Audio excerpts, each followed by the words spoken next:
When you watch Charles Tillman on the football field, it's easy to see his belief in a work ethic and how hard work can pay off.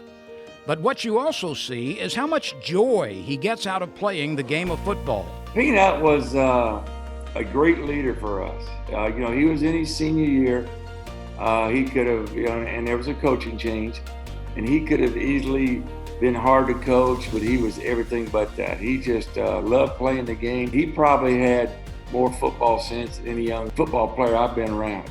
From Copperas Cove, Texas, Tillman ended up in Lafayette, playing for a Ragin' Cajun team where he honed his skills, grabbing 12 interceptions and making 284 tackles, number 2 all-time for a defensive back. It was evident with Peanut, he had a lot of drive and a lot of foresight. As a freshman, his whole thing was he's going to come get his degree in 3.5 years so that half year he could train for the NFL.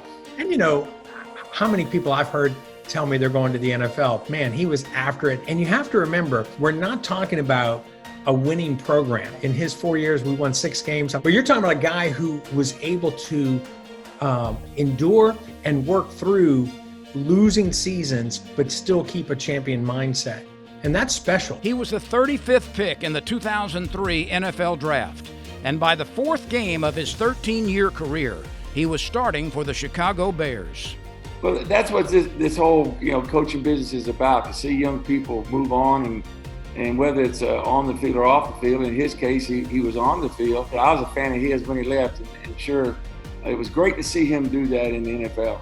Tillman would intercept 38 NFL passes with 8 touchdowns, as well as forcing 44 fumbles. But he became known for creating takeaways, becoming the master of punching the ball out of an opponent's grasp. It became known as the Peanut Punch, after a nickname given to Tillman as a child by an aunt. The 2-time Pro Bowl pick and an All-NFL choice has also left an off-field legacy with his Charles Locker program at local Chicago hospitals, and the Tiana Fund, named after his daughter, who in 2008, at the age of 3 months, was diagnosed with cardiomyopathy and has thrived since after receiving a heart transplant. Tillman's philanthropy was rewarded in 2013 when he was presented the prestigious Walter Payton NFL Man of the Year Award. The thing is, it's like what we tell every player. One day your career on the field is going to end. Who you are is more important than what you do. And Peanut, quite honestly, took that to heart.